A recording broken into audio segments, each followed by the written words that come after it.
Ternyata sebuah tarian sederhana dari sebuah desa di Indonesia bisa menggetarkan dunia. Ini bukan tarian rumit dengan kostum mewah, tapi gaya santai dari seorang bocah 11 tahun yang kini jadi ikon budaya digital global. Dan uniknya, semua ini berawal dari acara tradisi yang mungkin belum pernah kamu dengar, Pacu Jalur. Nama lengkapnya adalah Ryan Arkandika. Usianya baru 11 tahun. Ia berasal dari Riau, Indonesia. Awalnya, Ryan hanyalah salah satu anak yang ikut membantu ayahnya dalam acara Pacu Jalur, sebuah perlombaan dayung tradisional yang sudah berlangsung sejak ratusan tahun lalu. Namun, saat perahu mereka mulai melaju, Ryan melakukan sesuatu yang tak disangka. Ia berdiri di bagian depan perahu, menatap penonton, dan menari dengan gerakan santai tapi penuh percaya diri. Gerakannya bukan tarian tradisional yang dihafal, tapi gerakan bebas. Seakan-akan ia memancarkan energi positif yang membuat semua orang tersenyum.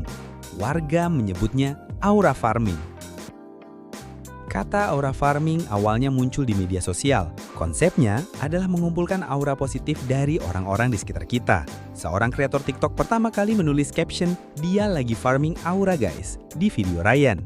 Caption itu langsung viral, dan nama itu melekat pada Ryan. Banyak yang mengaitkan aura farming dengan budaya internet global, di mana ekspresi percaya diri tanpa malu bisa menciptakan daya tarik tersendiri. Fenomena ini pernah terjadi di luar negeri, tapi kali ini pusatnya ada di Indonesia. Video Ryan diunggah ke TikTok, dan dalam waktu kurang dari seminggu, jumlah penontonnya melesat hingga jutaan. Tantangan Aura Farming Challenge pun lahir. Orang-orang dari Jepang, Korea, Amerika, bahkan Afrika mulai menirukan gaya Ryan. Mereka berdiri santai, tersenyum percaya diri, dan menatap kamera dengan tatapan khas.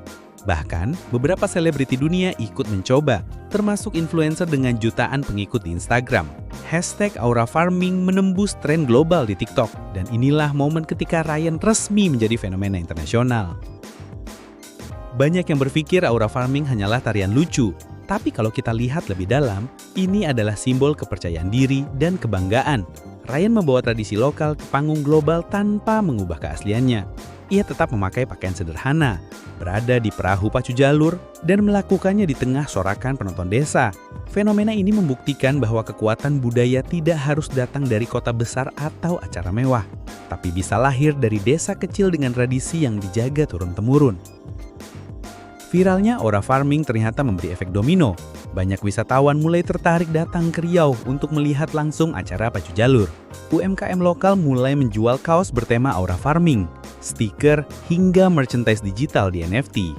Media internasional pun mulai meliput, dan nama Indonesia kembali terangkat sebagai negara dengan budaya kreatif yang unik. Bahkan, beberapa event organizer di luar negeri tertarik mengundang Ryan untuk tampil di festival budaya.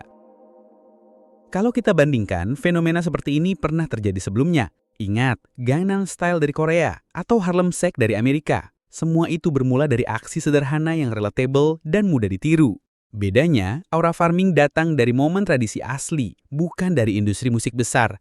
Dan justru itulah yang membuatnya terasa lebih tulus dan hangat.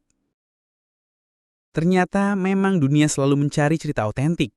Dan Ryan, dengan Aura Farmingnya, membuktikan bahwa anak desa pun bisa mendunia. Bagaimana menurut kamu? Apakah tren ini akan terus bertahan atau cuma jadi fenomena sementara? Tulis pendapat kamu di kolom komentar. Dan jangan lupa klik like, subscribe, dan bagikan video ini, supaya lebih banyak orang tahu kalau Indonesia punya kebanggaan seperti ini.